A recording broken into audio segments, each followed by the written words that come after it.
Good afternoon. My name is Lene Palmisano, and I'm the chair of our budget committee.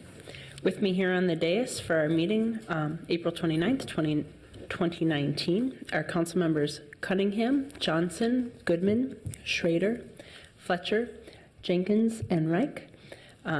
We are a quorum of this committee and are ready to hear results information from several different departments. Before they get up and speak, I wanted to just hold a moment of silence in response to the synagogue shooting last week, just briefly to hold a little bit of space for that. So if you'll join me.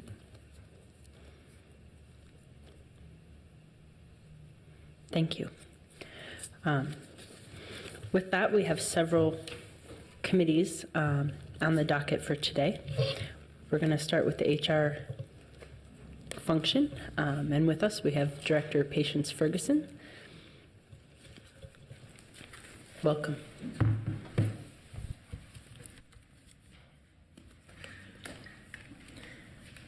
Madam Chair, members of the Budget Committee, given that we have approximately 20 minutes, I'm not going to go through each and every slide. I'm going to focus on the performance summary, and have some talking points, and hopefully I can answer any questions that you might have in the span of 20 minutes. If you could just step forward, we can hear you. Is that better? Yes. Okay. Thank you. So before I talk a little bit about the performance summary, I'd like to provide a little bit of context with regard to the Human Resources Department. For the past few years, we've really worked to relook at our service delivery model after one of our key leaders within HR retired.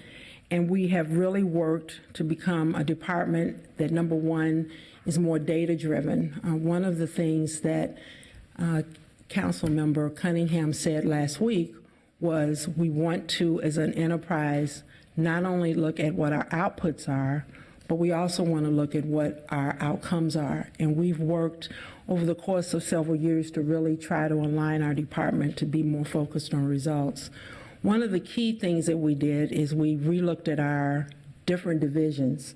And so while some of our divisions don't have metrics, it's because of the fact that we're just now beginning to gather that data.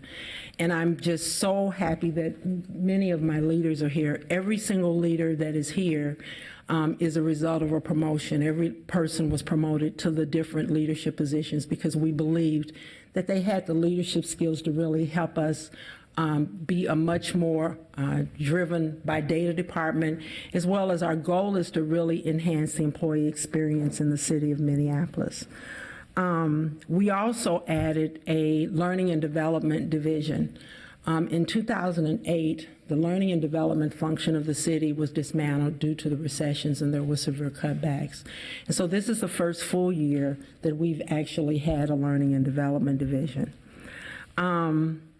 So what I'd like to do is just talk a little bit briefly about our own workforce within the Human Resources Department. In this past year, we have 43% of the hires that we've made in the Human Resources Department. 43% of those hires have been people of color. We've had 12 promotions, of which I'd like to go back to the Chuck. I want to stay on this slide here. Yes, thank you very much. Thanks. Of the 12 promotions that we've had within the Human Resource Department, 33% of those promotions have been people of color and 83% have been women.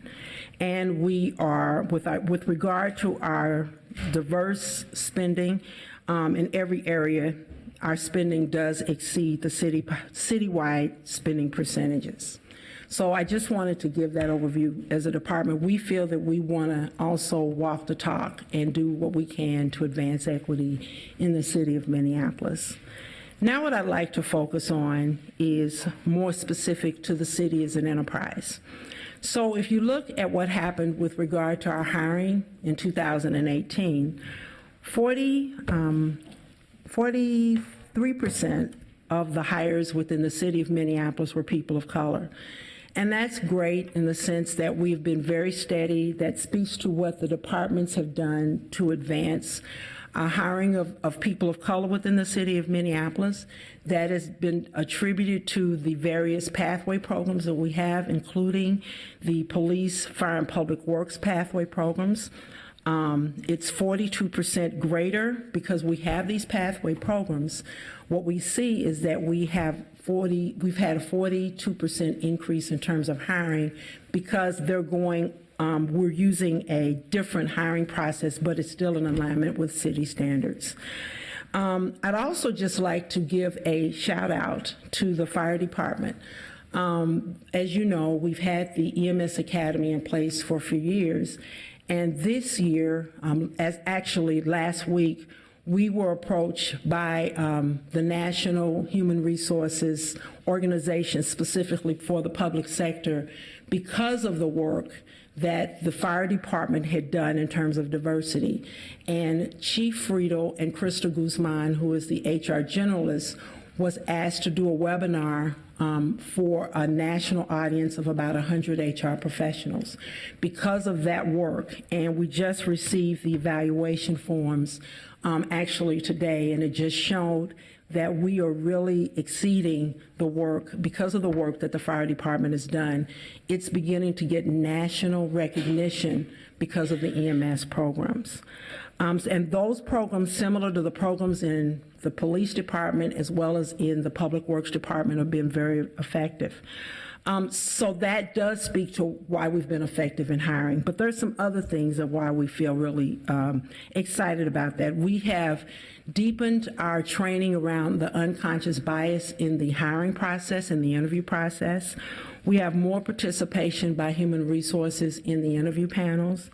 And we also are really looking at the data in a different way. So we did hire an HR data analyst, and it's one thing to have the information, it's another thing to say, what does that information tell us?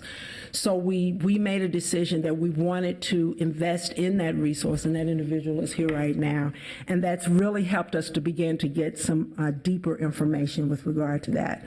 So while we've talked about the hiring process, we need to also talk about the retention process. And so while the separations have been steady and the increase is 1% per year of hiring, we still are seeing some concerns regarding people who are leaving the city of Minneapolis. And so what we've attempted to do is really try to ask ourselves, why is that happening? And so we do have some initial data, but I want to also caution us to say that this is only one piece of the puzzle, but I'm going to share that. So some of our initial data and how we're gathering this data is, a few months ago, I think it was maybe even a year ago, we said were going to make a commitment to automating the exit interview process via ServiceNow, which we did.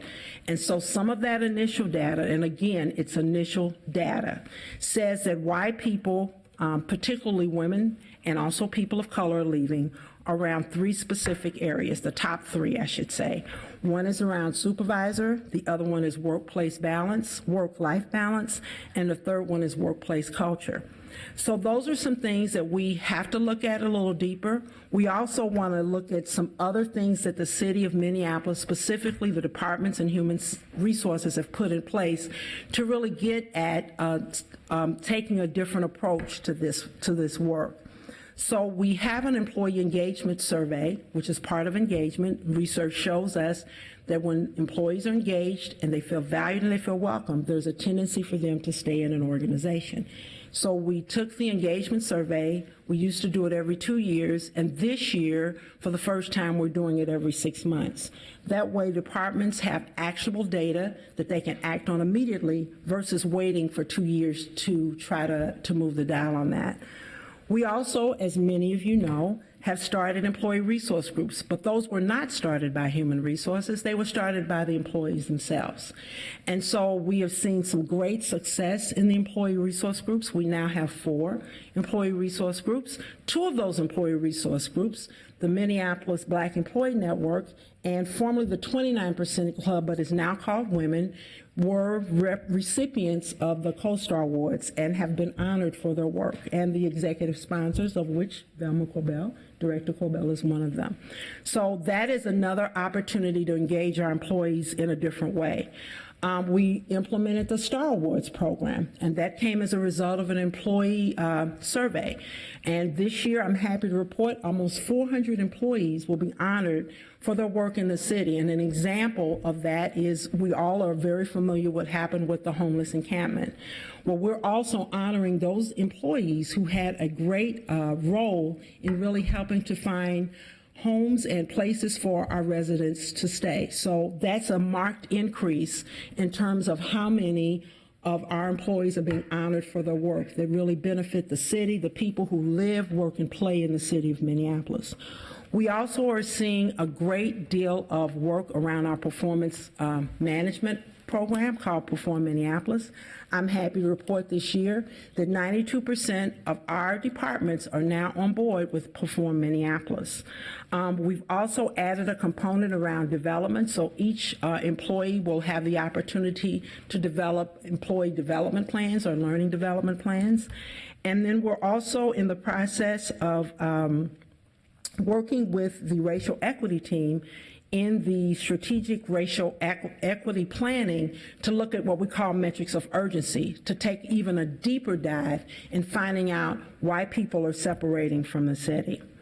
We're also looking, again, around retention, is to really look at our total compensation. Total compensation is more than benefits. It's around wellness. It's around different policies that we have that promote paid leave. It's also around our salary and our market data, which we do look at that kind of data to really look to see, particularly as it pertains with our labor partners or our labor units, are we being competitive in the workplace? Having said all that, there is an area that we can improve on, and that is the area of really looking at the salaries as it pertains to our department heads. And so we will be working to get some additional information on that to see what we need to do in order to see and make sure that the department head salaries are competitive in the public sector. And then lastly, we also have, as you know, within the last few years gone to self-insurance. And so what's great about that is we have more control over our administrative expenses and enables us to minimize healthcare increases for the city of Minneapolis as an employer, as well as for the city and its employees. What we're looking at for future kinds of things that we are working to do as it pertains to data is really make a stronger emphasis on the analysis of the data that we have in the workplace. We really want to take a deeper dive and look at some of the kinds of things that we need to do that gives us a bigger picture of what's going on in the workplace, that gives you as policymakers the data that you need to drive business decisions, and also look at some of the other kinds of things that we need to look at, whether that is the current pathway programs and doing a comparison to see if people who are participating in pathway programs, do they stay at the city longer? Or do they stay less time? Looking at the various internship programs to see how many of those programs, particularly as we look at workforce planning, what do we need to really do with our internship programs to really help us look how are they meeting us in not only our current workforce needs, but also our future workforce needs. And so these are some of the things that we hope to engage you on as policymakers. I'd also like to extend an opportunity for you to engage us in this work around our future workforce. Many of you have received an email regarding what has normally been called and historically been called the Large Labor Management Committee on May 15th. We're changing that to look at it, we're going to call it a study session, but it is a future workforce summit where we're asking policymakers, our labor partners, and department heads to really look at some of the kinds of things that we as an enterprise need to look at. But what we want you to do is to come as a learner. We want you not to just come as a policymaker. We want you to come as a learner and help us jointly work with our most esteemed, all of us, look and saying, what do we need to do to prepare the city for our future workforce? And so I will be resending that out today, and I'm hoping that you can participate in that. And then lastly, just as a memento, I will give this to you later. I have some really nice bookmarks that I'd like to give to each one of you. And this just highlights our employee resource groups. So the employees themselves, this was done completely in the city. It was a collaboration between the communications department. The employee resource groups actually developed the word mark. We brought someone in to help. It gives some information on each employee resource group. And it was also printed in-house through our Document Solution Center. At this point, I'm available to stand to respond to questions. Thank you very much. Ms. Ferguson, I'm curious, thank you for the conversation and for prioritizing workforce diversity. I am curious, what other aspects of workforce diversity are we looking at, and how is that information being shared with staff or leaders or the public? So, for example, pay grade distribution, the pipeline of hiring and retention, and et cetera. And maybe you have that extra detail and it just doesn't fit on a slide, but I wanted to see if you could speak to that at all. Chair Palmisano, thank you very much. We do have that information. We have information in terms of the demographics. We have information with regard to women. We've now started looking at information to look at our different generations within the workforce. And now what we're trying to do is build the dashboards so that we can begin to communicate that information departmental-wide as well as you to all of you policymakers. One of the challenges that we've had, as I've mentioned earlier, is we never really had anyone that could really help us pull the information out and analyze it. But now we do have that information. We plan to get it out in dashboard format. We also have what we call a, excuse me, what is it, the data warehouse? Right. So we've been, diligently working with IT to really get that information. Any of that information we can get over and beyond what's even in this. And our plan and our goal is to produce dashboards that has a lot more of that detailed information. So you do have that, and you have those conversations today with departmental leaders? We're working on getting those done, yes. Okay. Yes. Okay. And that's actually part of our plan, is to be communicating dashboards. We had due to some other kinds of things that happened, we've had to delay that, but that is indeed our plan, is to communicate that with our human resource generalists who will go and talk with and give that information directly to the departments. Yes. So then when could we expect to see those from a timeline perspective? We are in the process of going to be doing a couple of trainings on them in the next coming weeks. So maybe in the next 2 months, it would be fair to say that we would have this available? Yes. Okay, that's good to know. I wanted to invite my colleagues to jump in with any other questions and concerns. We do have speaker management going, and we also are trying to pay attention to people's flags here. This is one of the functions that reports into the Enterprise Committee, and I'm the chair of that committee, so I'm just going to jump in right here and ask. This is something that from the budget I see is similar to CPED, but I wanted to ask you about vacancies in your department. How have your department's vacancies affected some of your goal results, program and city goal results? Could you comment on that? Chair Palmisano, thank you very much.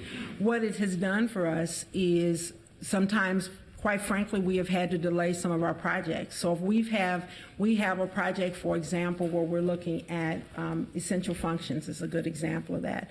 And because we've had our director in that area, Bill Champa, he's the director of strategic business partnerships, has had to actually work in the department because we had to have that done. What we've attempted to do, however, is do the best that we can, prioritizing those positions. And within the next, I would say, month or so, we will almost be at 100% again. So that's what it has delayed some of the projects that we have had to focus on. And I would also invite any of my directors if they'd like to speak on that. I think one area, as I thought about it, that it has challenged us with is in the area of our classifications and compensation. Late 2018, many of you know Pam Nelms, who was the compensation classifications person who retired. And so we had to spend some time filling that position. And then we had our other compensation person who left. And so that has delayed in terms of the speed that we can get certain kinds of things being done. Thank you. Councilmember Cunningham? But you go ahead, I'll wait. Thank you, Madam Chair. Thank you so much for this presentation, and thank you so much for all of your hard work. You spoke a little bit about separations. I just kind of wanted to go back to the separations and retention piece. So one of the challenges of being a person of color, as somebody who worked as staff and now is in this role, one of the challenges of working in an institution like City Hall is that institutionalized racism is something that, even as we're trying to dismantle it, is still happening around us, and it's very challenging on the soul, to be honest. The struggle. So I'm curious about, how do you see HR's role in being able to address that so that we can retain folks doing the good work without wearing everybody down in the process? Chair Palmisano and Councilmember Cunningham, thank you so very much for that question. I'll give us some examples of things that we're currently working on. One of the areas, and actually we just had this conversation today, is looking at over and beyond what we would call traditional mental health. We are engaging in, we had a conversation and actually a phone call with a couple of providers to look at particularly whether it is trauma, whether it is looking at how we look at our employee assistance programs. I have a conversation with one vendor who is, has a culturally competency background, as well as another provider that actually Rika found for us that I have meetings with, trying to come up with different ways to begin to engage our employees and look at other ways that we can provide them with some additional support. The other thing that we are working on right now, even as we speak, is we have, the end of last year, we brought the what is normally known as the Anti-Discrimination and Harassment Unit. It's now under my purview. And one of the things that we've done for the past few months is to do a continuous improvement process and really look at where are some things that we could do differently. One of the areas that we looked at is taking quite a bit of time to get the investigations done, so we're looking to get some additional resources for that. But we don't want to just stop there. We want to, AD and HR is only a component of respect in the workplace. So I just got out of a meeting this morning where we're looking at some other things that we can do to begin to promote that, and that we can encourage people, have a good communication plan to say, hey, we care about you. We need to know if there are areas that you need some additional support in. We want you to come to us. We want to be transparent, but we can't just look at the legal kinds of things. We want to minimize risk to the city. But the point I'm making is we're trying to come up with different avenues that employees can come to us so that we can begin to facilitate those dialogue, and more importantly, help them understand that there is support for you, and we're here to help support you and stand by you and work with you. The other last thing I'd also want to add is that's why data is important. Why I was so excited to get HR data analysts is because the data, you can't manipulate it. I mean, if we have people that are leaving, that gives us information that we can start asking additional questions. Great, thank you so much. May I ask another question? So a question that I have as well is about the hiring process at the department level. In other departments, for example, what kind of support can HR provide in that process of creating interview panels and then combating biases within the panels themselves? I've been peripherally involved with panels that have been very concerning about the way folks have been responsive. An Asian candidate didn't talk as much, so that those sort of biases spilt into the conversation, and was held against them. So, what kind of essentially technical assistance is there for departments during their hiring process? Chair Palmisano, Councilmember Cunningham. One of the things that we've done is we have implemented the unconscious bias in the hiring process that was developed with an outside consultant, and then we've also paired it with our own HR department that we have offered to all departments. That's one piece. We also are getting our HR folks much more involved in the hiring process, and thus is why we have, I believe, the hiring numbers have gone up. We also have rolled out training. Don, I'm not sure if that training has happened so far about the training around interview panels. Yes, it's currently in place. So we've put that's a new program that we've put in place to train interview panels about minimizing their biases in the hiring process.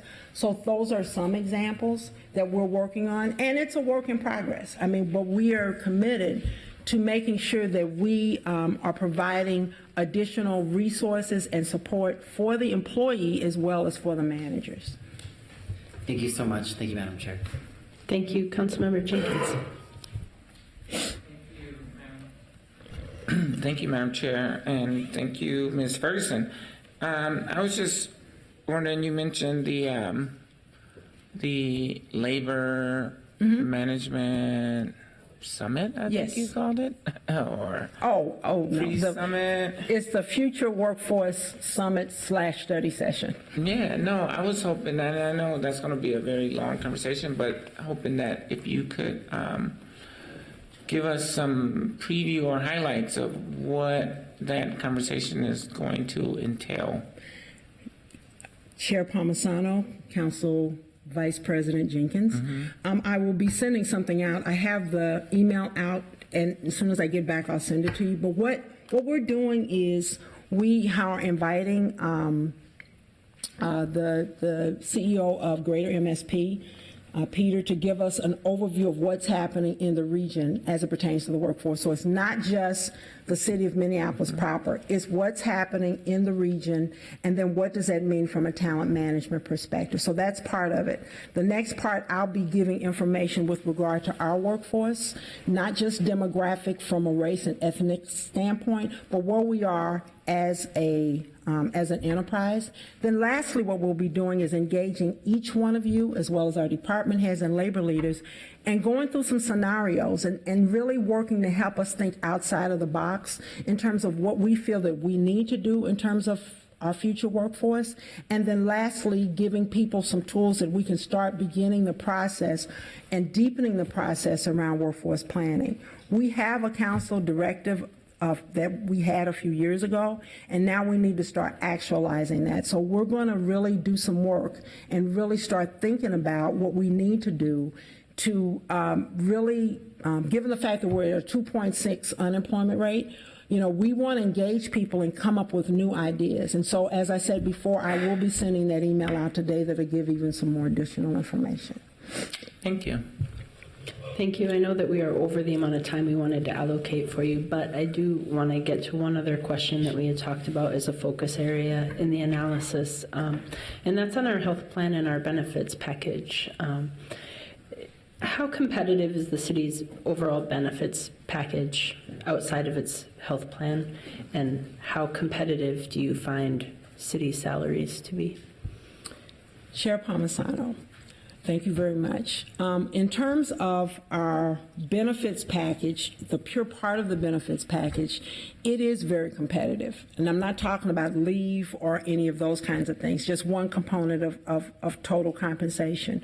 We do a great deal of work involving our Labor Benefits Management Committee and looking at what the benefits part of our overall package is, and that part is very competitive. We also, with regard to the other things, though, I think we need to look at is our leave policies. We have various policies. One we are wanting to look at is our paid parental leave to see if there's some things we could do differently with that. Our alternative work arrangement and telecommuting policy, we have one, but we need to really look at how we can deepen that. The other one is a caregiver program. All these kinds of things really make up the total compensation package. our PTO, or I shouldn't say PTO because that's not the term we use here, but our paid time off program is really around vacation, and also sick leave programs is pretty generous. And so we need to look at that as well as salaries. We need to look at all of that as part of our package within the city of Minneapolis. And we're doing some work on that, but we can do more. And I'd like to defer to you, Ms. Ricka, if you'd like to add anything to that. Are there additional questions that anybody would have? Nope. So specific to salaries, Ms. Ferguson? Oh, I'm sorry, forgive me. We do quite a bit of work in terms of salaries. When we have positions that are open in the city, we do go out to look to see where they are from a public sector perspective. And in some cases, particularly with IT or some of our hard-to-fill positions, we also have made provisions with that. What some of you may not realize also is that employees at any time, if they would like to get a salary request, that is part of what they can also do. The area that we do need to focus on is with our department heads. And so that is something that we would not do internally at HR. We would farm that out. So we have begun the contracting process with a consultant that can help us look at our department head salaries and see if they're competitive. We've quite frankly spent a lot of time with either the represented positions or other positions, but what we have not spent a lot of time on is our department head positions, and those are just as, if not more critical than. We need to be a little bit more diligent in being thoughtful and getting information that really helps us see if those salaries are competitive. Thank you. I don't see any other questions in the queue, so I'll end here. Thank you for your time. Thank you very much. In presenting. And I will leave you with your wonderful bookmarks. As we transition, I want to welcome others that have joined us. We have Councilmember Ellison, we have Council President Bender, and we have our mayor here, who we appreciate your commitment to this results work and to having it be in the public realm and known. I appreciate your the import of getting us back in the discipline of doing this. So welcome, Mayor. I also want to just comment to my colleagues about the rhythm of this, because this is just the second day that we're doing this. This is going to be the fourth presentation that we have. So in your booklet, the next tab is the IT tab. From our city clerk, there's one extra sheet that you got, and that's because the color coding in the performance summary of the IT slide was incorrect. So this is a correction on that. We have 20 minutes allotted for this presentation, or for this topic for the IT department, and that'll be a combination of the director's comments on it and then any questions we might have. You will first see the performance summary, and then in the back, the very last page is a reports analysis, and this is something that the home committee chair goes over and works with the coordinator's office on and looks to develop some things in this gray box at the top called focus areas. Those are things that I think that the home committee chair should seek to perhaps get answered in that conversation, and that's. But anything is fair game. Anything is something that any council member, whether you're on the committee or not, it's an opportunity to sit and to ask and have an important conversation about this well in advance of our budget process for the year. So with that, I'll just say welcome, Ms. Cousins, and you're here for the IT piece. Yes, thank you, Chair Palmisano, council members, Mayor Fry.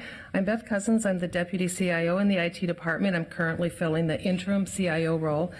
This first slide, performance summary, we have three different versions. The one that's being projected is one version, the one in front of me is another, but you have the correct version, and really it's just the color coding that somehow got mixed up between the versions. There were two focus areas, as Chair Palmisano pointed out, that I have been asked to speak to. The first I will speak to on this first summary slide, and the second I'll speak to on the last slide. First, I'd like to point out that IT has 8 divisions that roll up pretty well into the 3 program areas. Not perfectly, but pretty well. We actually manage our budget at the department level, not by program area or necessarily even by division. This allows us a little flexibility to be more nimble during the year if departments have a need, so we can shift or delay funds. So for example, in 2018, we advanced procurement of some storage that we may have delayed so that we could help Public Works with a project around scooter analytics that was important to them with their transportation planning. Another part of our budget that you are interested in is the large rollovers that we have every year. And these are caused by 2 things. One is large IT projects take multiple years to complete. And another is that there is a gap between resource allocation and the actual expenditures. And I'd like to take just a minute to explain how those arise in IT. First, when a department has an idea for some change item, we partner with them to come up with an estimate for what the technology is going to cost. And we base those estimates on one of 2 methodologies, either where the technology is going to be brought into the city, put on our computers in the data center where we pay money for the managed service provider, where there's a large one-time implementation cost, a giant upfront licensing cost, and then more moderate ongoing costs in the out years for support. Or we create an estimate based on a cloud solution. So in the case of a cloud solution, we're not bringing the software in, so we don't have the data center costs. But we do have an implementation cost still, and these can be pretty hefty because we have data conversion and systems that we need to connect together.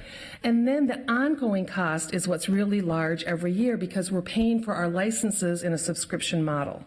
So those are estimates at this point. And then they get through the budget process, and then we put out an RFP.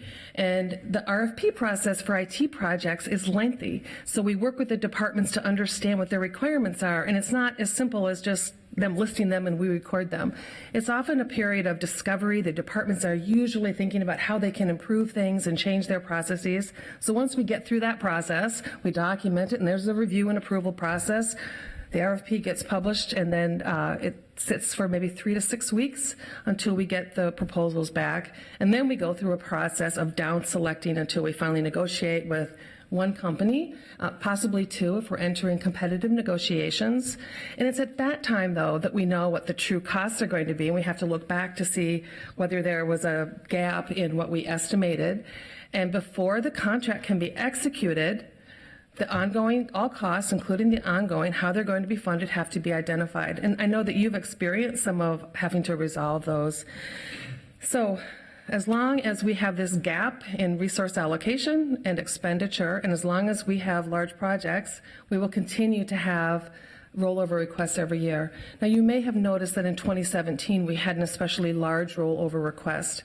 That was because in 2017, the department's technology project budgets were put into the IT budget instead of each department's budget. So you'll notice in 2017 it was high, it's decreased in 2018, and as those projects conclude, those large rollovers, that large rollover will end. Stay in front of the microphone when I speak. In terms of our enterprise priorities, our workforce diversity goals for people of color jumped a few years ago, and that's when we transitioned suppliers, and we looked at that time at what maybe we should bring back to the city, and so we brought the service desk back to the city and desk side technician positions back to the city. We partnered with HR and CPED on targeting people of color. We had an intern in IT who we sent to North Minneapolis to workforce centers and community centers to get the word out that we would be hiring these entry-level positions in IT, and we were quite successful. We had on the service desk 71% people of color, no women, and on the desk side team we had 44% people of color, 44% women. And where we stand today is on the service desk we have 75% people of color and 1 woman. On desk side, we've dropped, so we're down to a third and a third. But the word has been out about these positions, that city has these job functions. So now when we do post for positions, we get a very rich candidate pool. And so that's good for those positions. For higher level positions, we use recruitment firms.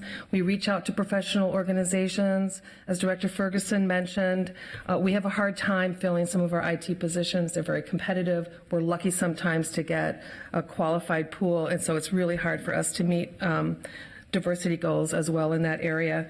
It's especially hard getting diversity goals for women. It turns out that at the collegiate level, men outnumber women 4-to-1 in computer science. And we see this with the diversity spending for suppliers. So while we're meeting diversity spending for minority-owned businesses, people of color, we're not meeting them for women because women are not entering into computer science. They're not starting businesses, technology businesses at the same rate as men.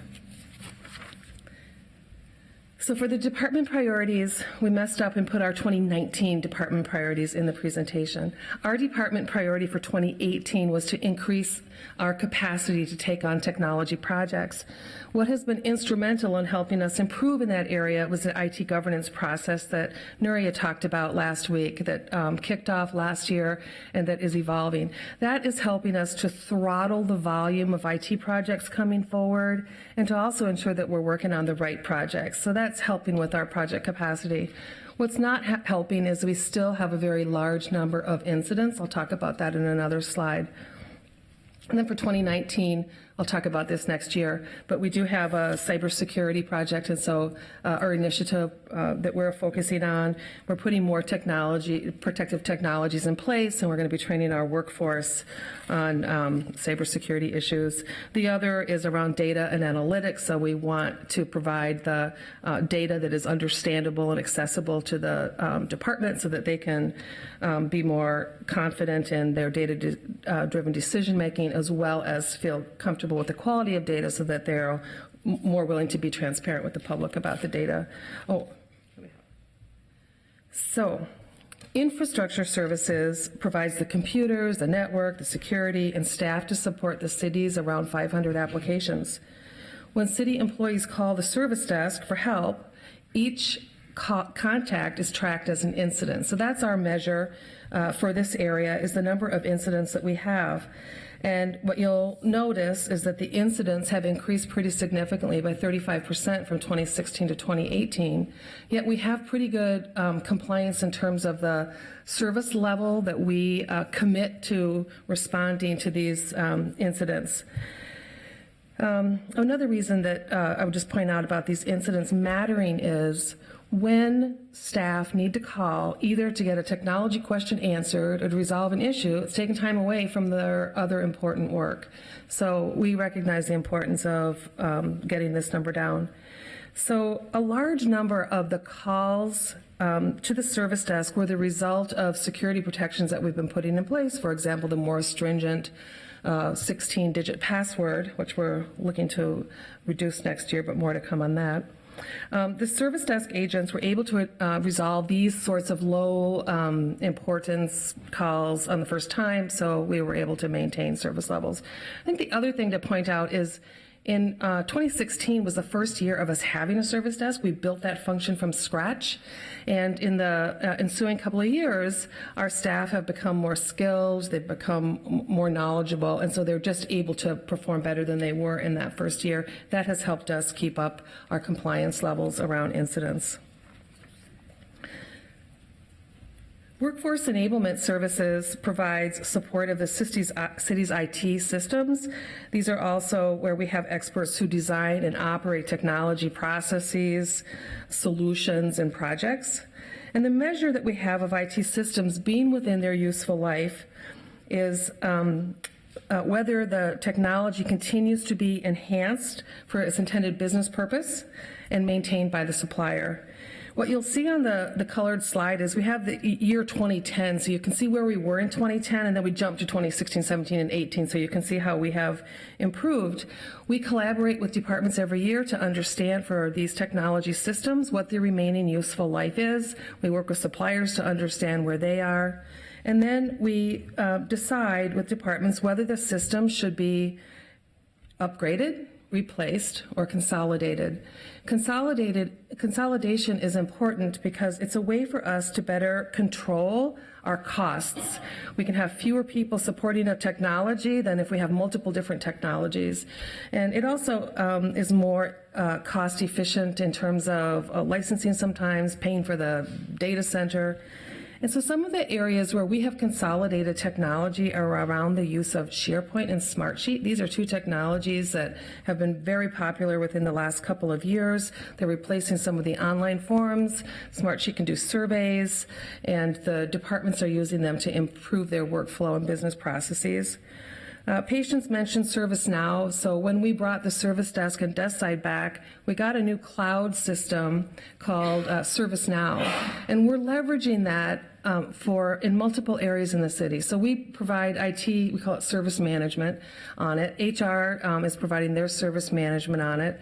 We're building a system on this platform for solid waste and recycling for their replacement of their core mission critical system. They call it SWIS. We developed a system for the city clerks for managing Minnesota Data Practices Act requests or Freedom of Information requests. And we're also consolidating the CPED MINS replacement. So we're consolidating a very infrequently used core system, and we call them shadow systems, which are spreadsheets and databases and people having their own way of doing business, onto a new single platform. In police, they had a separate ticketing system, and then as you all know, they got a new record management system recently. And so we're going to build the ticketing system using a module that's available in that new record management system. So those are some of the ways that we are consolidating systems. My last slide is on decision support services. So this is around providing data information knowledge to the city for internal decision making and also external decision making. So the two measures that we use to track this area are the open data participation, so what's on the open data portal, and then also what data sets are available to city staff for them to do analytics and understand their own businesses. And so we've had some successes in this area. As departments become more familiar with their data through the Analytics Hub, they've gained deeper insights and improved program evaluation. An example of this is Regulatory Services was able to improve tiering of rental property for licensing. This is a process that went from weeks to a single day. Dashboards and visualizations have been popular with the public. So for example, the police stop dashboard is one such example. When we put out just the raw data on the open data portal, it's really not looked at that much. So we've had a total of 260 views of just the raw data. But when we put the dashboard out where the public can interact with it, we have had 21,000 views. So it's really a huge delta, 260 versus 21,000. So we know that the public prefers data that they can interact with. Data quality is improving as staff evaluate data outside of their core business system. So if they're looking just at a field in the business system in isolation of all of the other records, they don't gain the insights they do when we take it out and put it in the Analytics Hub and they do some reporting and analytics against it. We still have challenges in this area. So usage of the open data portal is low. Individual data sets are very low and used mostly by universities and the media. And again, feedback from the public is that the open data portal is really not usable due to the size and raw form of the data, so they prefer the visualizations. So this has impacted our strategy around open data. We've shifted to one where we want to use our skilled IT data scientists and engineers to work with departments to bring data into the Analytics Hub where they can analyze it and better understand it, and then help them to create visualizations for the public. To continue advancing this program, we need to have a shared appreciation of data as an enterprise asset at the city and develop frameworks around data management, analytics, and a funding model. And so we haven't thought about this yet, but we'd like to work with finance and others to come up with a funding model so that when departments such as Public Works needing to do the analytics of the scooter data, we had to add storage, and we were able to do that within IT, but there may come a point where we don't have that sort of flexibility or it's too large. So how do we think about how we do that so we don't have departments pausing on doing analytics because of, what it's going to cost, or we haven't figured that out, but that's something that I think as we advance this program, we need to think about. Ms. Cousins? Yes. I'm curious, given the low viewage of the data sets, how do you make decisions that we're putting up the right open data, the open data that the public might want? I'm just looking to see if Errol Kilkson is here. He is. Errol, could I invite you up here with me rather than speaking from back there? So I'm inviting Errol Kilkson, who is our Director of Data and Analytics, and he's closely involved in leading this work. So I'm going to step back and let him speak to you. Mr. Kilson, welcome. Largely, the choices of what's being added to the the open data portal is with the departments. So we try and really encourage them to look at some of the most commonly requested data sets and try and get those out onto the open data portal so we can proactively make those available there. There's still some work to do on that in terms of adding more. If we looked at each of the departments and thought about what are the most commonly requested data sets, we can add some more of those. But traditionally, what we've had is in conjunction with them. We know that these are frequently requested, so therefore we add them in that priority. So then, Mr. Kilkson, if I may, how do we get more departments to participate? What would be your thoughts to increase participation there?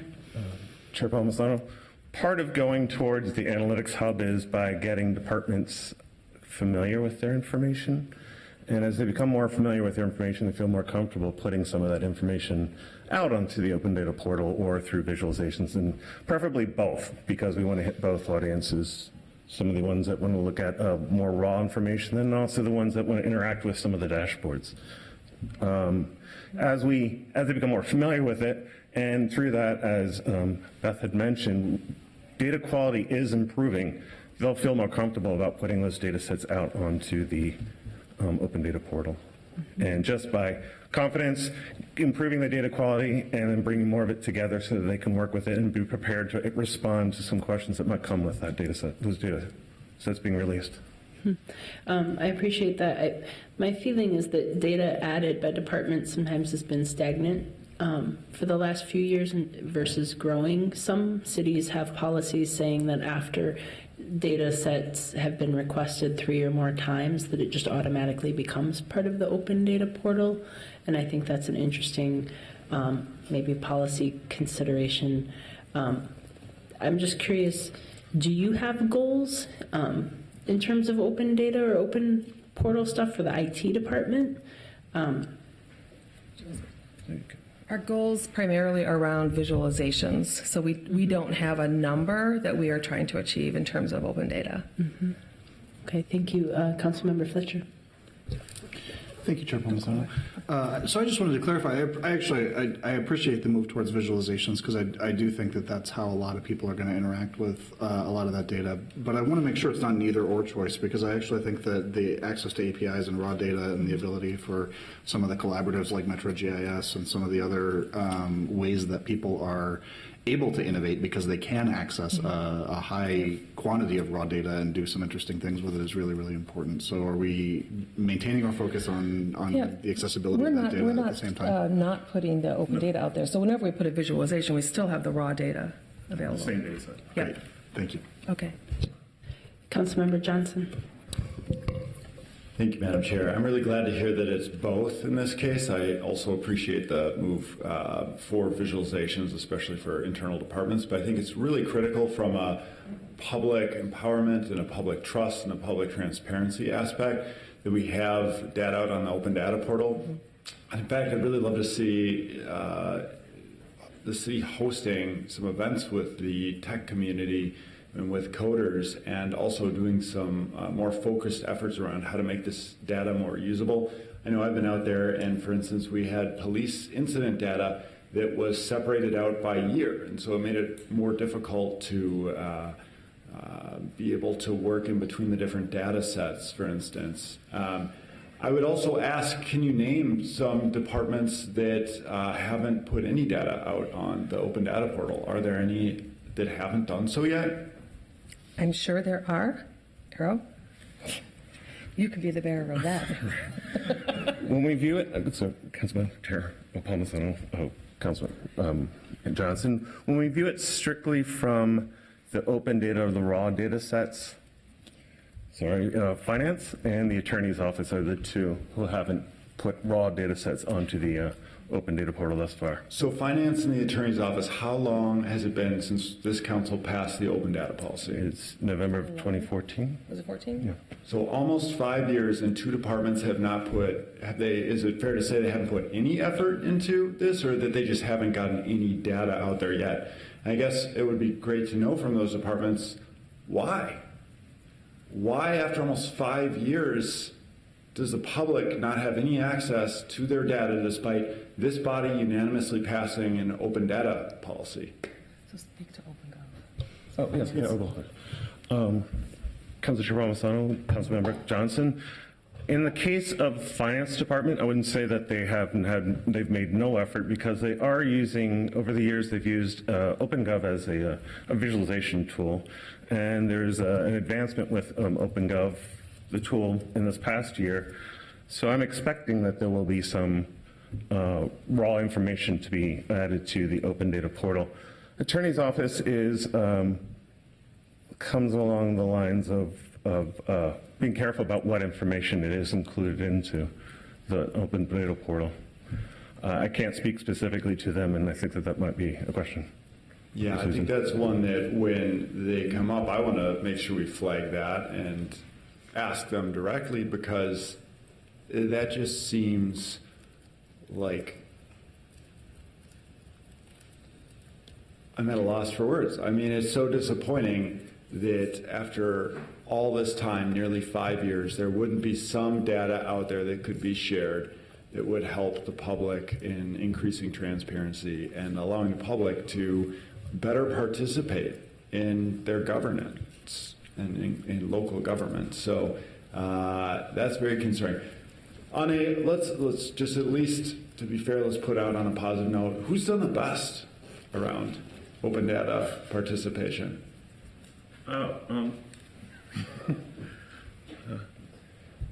Chair Palmisano, Councilmember Johnson. If you looked at it strictly from the number of records, you could say the police department, just because of sheer volume. There are, I'm actually kind of caught. CPAD has done fairly well with a lot of variety of information.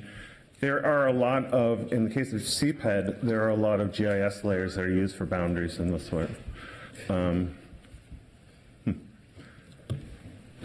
Well, a shout out to those departments. I appreciate them really taking the lead on this and setting a good example and fully embracing it. So I appreciate the efforts around that. Thank you. Okay, Chair Palmisano, Councilmember Johnson, we will work closer with the attorneys to see if there are some opportunities for getting data out there, and let them know that they should be prepared to answer that question. Thank you. Thank you, Councilmember Johnson, for your comments. I look forward to you chiming in to ask every department more about that as they continue their results discussions. This is the kind of discussion we want to have about how we deliver current service level, and it should help inform discussions about priorities and resources then as we go through the budgeting process. And really, we are at that point of the budgeting process where we haven't yet had departments meet with the mayor's office, and we'll all be engaged in those conversations as appropriate. So I know we need to move along, so I'll say thank you very much to our IT department. Oh, I'm sorry. I didn't see this right over my elbow. Councilmember Fletcher with the last comment or question. Thank you, Chair Palmisano. Besides the open data, I also wanted to ask about the number of incident reports. And I'll say in general on these reports, one of the challenging things is that we've selected green to indicate an increase, and an increase in something is not always good. And we've selected red to indicate a decrease, and a decrease in something is not always bad. And so it feels like green, yellow, red, and I hope that maybe in future years we can orient this in a way that doesn't have the same kind of symbolic indication of what those things mean. But I do want to note that increase in incidents is kind of significant and important. And I also think that it doesn't tell the whole story sometimes of a department, right? So I think that like in IT departments are going to operate on a spectrum of sort of everything's broken and nothing works to they're proactive partners in coming up with solutions that people haven't even thought of yet, but they're just sort of, part of the way that people think about a city moving forward. And I'm trying to figure out sort of where we feel like we are. And I'll just say that my experience, I think, is that we've got some work to do, and that there's both the things that we're getting calls about, and I think some things are kind of breaking and not meeting needs and not meeting expectations and generating more incidents. I also think there's things that we're just not getting calls about because there's just sort of an understanding of inflexibility or lack of capacity, and so there's some things that we just don't call about. And so I've received reports, for example, where we've looked at crash data and it only goes through 2016 because then there was a system switch and we couldn't pull the data and we just can't figure out how to use it. And so we're finding that some decisions that we're making in relationship to public safety and public works and crash data and some really important things end up just not being available to us because of systems changes that haven't been implemented in a way that worked for departments. And I'm not sure that that's even represented in the sort of incident numbers. And so I guess I'm wondering sort of how would you overall sort of think about what's your sense of where we're at right now in being trusted partners with departments and in the systems that we have that aren't showing up as red flags for being at the end of their useful life, but maybe haven't gotten to the beginning of their useful life in some key ways that we need them to. What's your overall sense of the health of the department in relationship to departments? Chair Palmisano, Councilmember Fletcher, it's a big question. And you're right. There likely are things that we're not hearing about and we don't know about them. We have some measures of satisfaction. So the city coordinator department does a survey every 2 years to understand satisfaction in different areas of IT. Certainly the service desk and desk side computing were the highest. They rated in the 90s the last time. Other areas of IT aren't as high. And in December, I had Gartner, which is a large IT consulting firm, in fact, the world's largest, you're familiar with them, come in and do an analysis to help us understand where our gaps may be. And what they found was that there were 2 areas that we are especially at risk and lacking. Their infrastructure and cybersecurity. In fact, they said that we're accepting a shocking level of risk in cybersecurity, so that really is an area of focus for us. I think given the size, another thing that they said was that we are an important Midwest city, but the IT department is funded like Des Moines or Laredo, Texas. So I point that out just because what I want to say is we do a lot for our size. And department satisfaction, that varies, and it varies hierarchically in departments and across departments, so there's some wide variability. We certainly are not making everyone's dreams come true. We simply don't have the resources for it. We do try to understand where we can improve. Does that answer your question somewhat? Yeah. I'll work on a better answer. Okay. Thank you for your Thank you. Mm-hmm. Now we'll transition to civil rights. Just as a reminder for the group here, civil rights is now part of the Peace Committee, whose chair is Councilmember Cunningham. And thank you, Ms. Corporal, for joining us today. Good afternoon, Mayor, Council President, Council Chair, Council Vice President, committee members. My name is Velma Corbel. I'm the Director of Civil Rights. And I am going to talk to you today about our results. I will start with the summary page and talk about a couple of interesting dots, and then I'll move into the analysis portion of the report. First of all, the Civil Rights Department is a department of 32 people. The largest division in the Civil Rights Department is our Contract Compliance Division with 9 people. The next largest is the Office of Police Conduct Review with 8, and then the other divisions have 5 or fewer staff in them. All of their leaders are here in the room today, so I may be availing myself of their expertise because they have the deep knowledge and experience in the subject matter. But I will do my best to give you the highlights as listed in the report. So let's talk a little bit about what is in the summary page, because I don't think the coordinator's office would have put together a summary page if they didn't want us to talk about it. So the first The first two things that I will just note, the yellow on the traffic light signal there, the yellow lights on at the top of the page on contract compliance for 2A and 2B. I want to go right to that. I think that information is in the report on pages 5 and 6 of the report that you have in front of you. And I would note that while those traffic lights are yellow and the comment there on the trend box says stable, stable, if you look at the data on page 5 and 6 of your report, you will also know that there has been some significant increase in those numbers. And I am not certain where the cutoff for the trend was greater than or less than 5%. I'm sure that if I would talk to the folk in the coordinator's office, they would tell me where that came from. But what I will tell you is that in terms of workforce and business inclusion in the city, the work that the Civil Rights Department is doing is creating that work has shown an increase both in workforce and business inclusion. And what that really means in terms of results is that that's more money in the pockets of the construction workforce for the contracts that the Civil Rights Department is monitoring. And for businesses, that means there's more businesses for folk to be able to operate their business and also to reinvest in their business.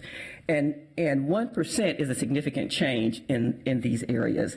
And so I do want to point out that while there might not be these significant and dramatic leaps in improvement over time, I do believe that this is significant for the people that where this matters, and so I wanted to point that out.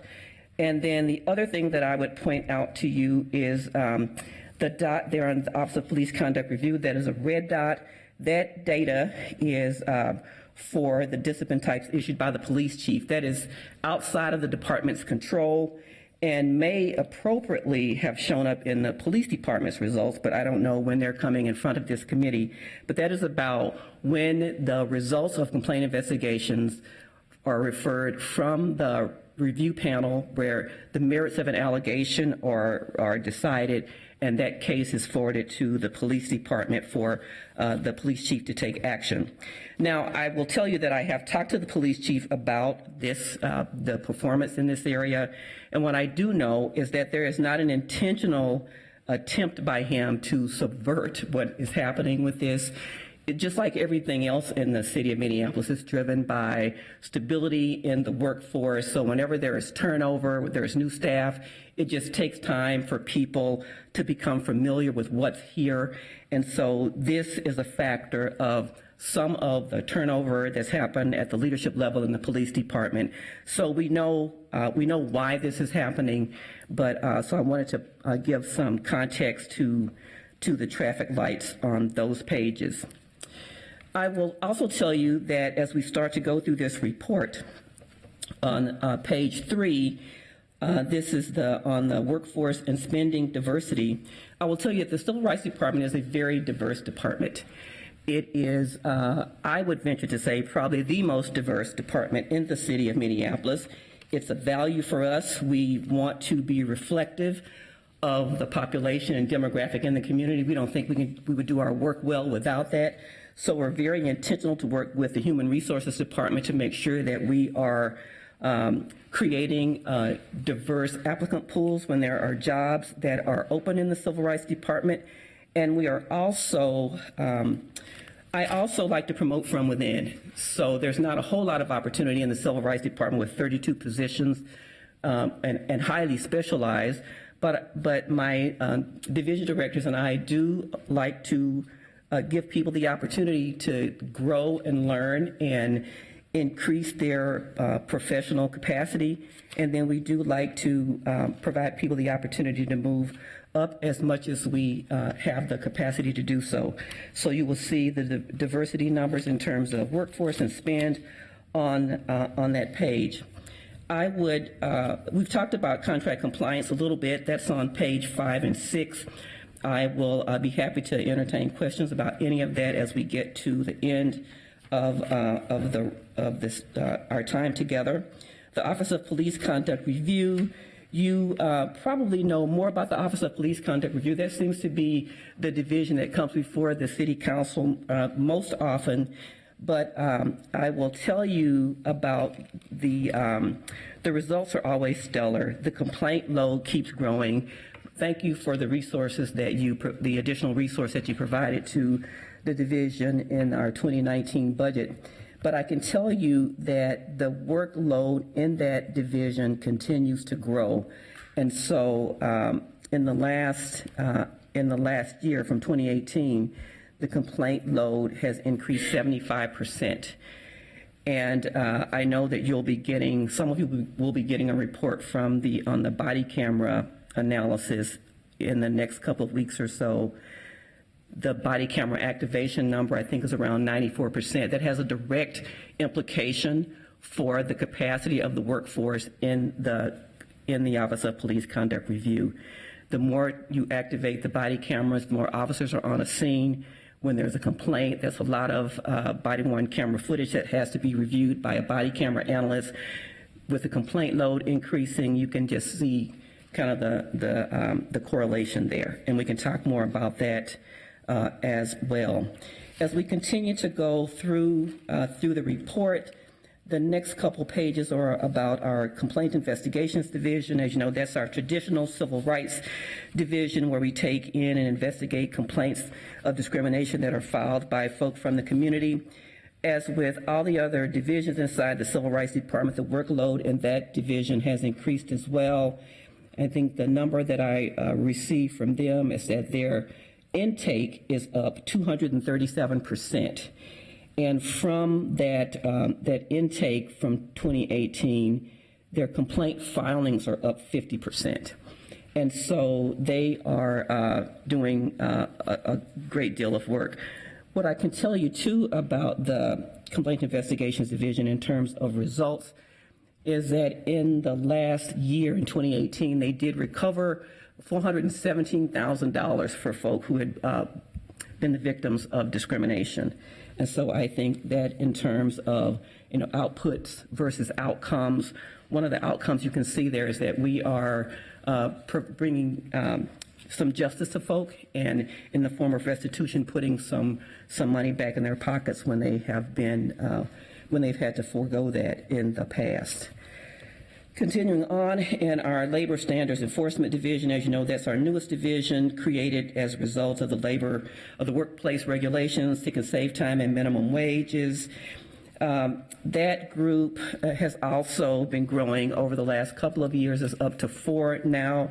The caseload is also growing in that division as well, as individuals become more knowledgeable and aware that they have rights under these new ordinances. And between the outreach that the staff has done with the small business team, with our collaborative enforcement resource, tool, folks are starting to know about this a little bit, but not enough, because we are still pretty certain that there are pockets of employers out there who may not be living up to the full spirit of these ordinances, and we are pretty sure that there are employees out there who still probably need us. And so we are working to continue to raise awareness and get the word out so that we are deploying this really valuable ordinances across the city. The page that I didn't, I think I probably skipped over the Civil Rights Equity Division. I did because people seem to only think that the Civil Rights Equity Division does the urban scholars oversight, and it does, and they're phenomenal. But the Civil Rights Equity Division is also doing some other things that we don't talk about very much. There are our creative team inside the Civil Rights Department. There are also our wellness team inside the Civil Rights Department. So any of our Civil Rights 101 classes, any of the work that we're doing inside the Civil Rights Department on trauma, safe space, wellness, all of that work is coordinated by the Civil Rights Equity Division. So in addition to the work that they're doing with the Urban Scholars Program, they are also making sure that we do the third prong of the Civil Rights Department's focus. We protect the rights of people, we deliver our own customer needs, but we also engage our employees, and our Civil Rights Equity Division is a mainstay in helping us to do that. So I will pause here and take any questions. Questions and thoughts as people are maybe formulating their questions in their head. Ms. Corbel, could we go to your area of the Office of Police Conduct Review? It looks like complaints are up and discipline is down. Could you comment as to why and what we're doing about that? As I mentioned earlier, in the summary slide, you will see that there is still, we've got some discipline that is pending that the police chief has on his desk, and that is probably the reason for that number. But not every complaint that's filed results in a discipline, because a lot of the complaints through a joint supervisor review are sent to other ways that those complaints can be disposed of. Many times complaints can go to coaching. They don't all go to a full investigation. But with regards to discipline, the Civil Rights Department does not mete out discipline. We investigate cases and make a recommendation on the merits of the allegations. And when there appears to be an opportunity for discipline to be meted out, that would be on the police chief's desk to do so. And then can you help us understand or remind me how we determine what complaints fall under what allegation type? I'm going to call up Director Jafar, but I look at this as a funnel, because there's a 10-volume police policy manual that when a complaint comes in, makes an allegation, the intake person is looking at that police policy manual to determine if there are policies that those allegations can be attached to. And once that goes through to the joint supervisors, when those policies are attached, the joint supervisors then have to make a decision on the disposition of a set of allegations. Are they going to go to coaching? Are they going to go to an investigation? And it's the severity of the allegations that really determines whether they go to coaching or some other disposition, or whether they go into a full investigation. So then, if I may, I believe that there's a lot of policy ones, right? So it's an investigation on a violation of policy. Mm-hmm. And I'm just curious what that might mean. It can mean a lot of things. And again, I'll ask Imani to come up. But so if you look at a set of allegations, there could be multiple things alleged: speeding, language, ran a traffic light, was mean to whatever. There could be a whole list of allegations in a complaint, but not every one of those allegations is listed specifically in the ordinance. But they're probably, they may be directly attached to something in the police policy manual, but they may not be. But there's a line in the ordinance that talks about anything that may violate a police policy. So it's kind of a catch-all. And what you're probably seeing is, when you see all those policy violations, is that catch-all, where we are using the catch-all language in its broadest terms, mm-hmm. to be able to attach a variety of allegations to that one thing. Thank you. Council President Bender, and then Councilmember Cunningham. Thank you, Madam Chair. This was also the topic I was interested in asking about, so thank you for the follow-up questions from the chair. I guess maybe the next layer of question then is, do you know how many discipline recommendations are waiting for final approval, or just like the scale of that number? How many are waiting? We don't know the exact number. We'd be happy to get that for you. Thank you. And I imagine there'll be interest from the council in following up on this. Yep. Thank you. Councilmember Cunningham. Thank you, Madam Chair. So switching gears here a little bit, I wanted to talk about contract compliance, mm-hmm. and specifically being able to talk a little bit more about WBEs and MBEs. Yes. And so I'm curious about some of the work that is done in this program. If you can explain more about this, and then particularly around the certification process. Yes. The certification process that the city uses is we're members of a collaboration. It's called the Minnesota Unified Certification Program, and it is the City of Minneapolis, Metropolitan Council, Metropolitan Airports Commission, and the Minnesota Department of Transportation. The reason we've adopted that certification, it is the one that seems to be the most likely to be able to withstand challenges in terms of all of the constitutional challenges of narrowly tailoring when we use it for our race and gender-based program. So that is the certification that we use. The Minnesota Unified Certification Directory today has about 1,000 certified small women-owned and minority-owned firms in it. About half of those are minority firms. Great, thank you. And so when we talk about contract compliance, we're talking largely about procurement. And so thinking further upstream in terms of WBEs and MBEs, what kind of supports are there or are needed to increase the amount of certified WMBEs from the Civil Rights Department aspect? Yes. So, Madam Chair, Council Member Cunningham, there are a couple of things that I think are needed here. And the first is we are probably not likely to increase the number of certified minority firms or certified women firms in our directory because we don't buy enough from the ones we already have. And people know that on the street, they see that, our data proves that. And so we could go out and do a great job at recruiting, but the word on the street from people is that we don't do a good enough job buying from the ones we already have. So that's the first point I would make. The second point I'll make in terms of certification is a very labor-intensive, people-driven thing.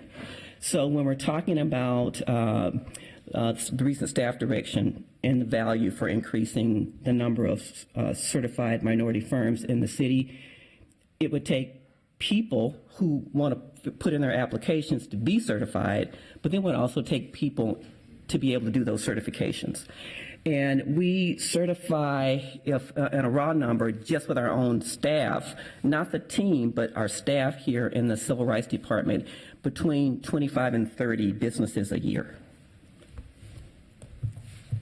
Great, thank you so much. Thank you. Any other questions or comments? None for right now. In the interest of getting back on track, thank you, Director Corbel and members of the Civil Rights Department. I appreciate your time. We're going to transition to the Communications Department next. In flies Director Bergstrom. Thank you. Welcome. Thank you very much. I'll try to keep straight on track here as we move forward. So I'm going to just kind of move past this performance summary, and I will be happy to come back for questions at the end of that, but just in the order of kind of moving forward a little bit.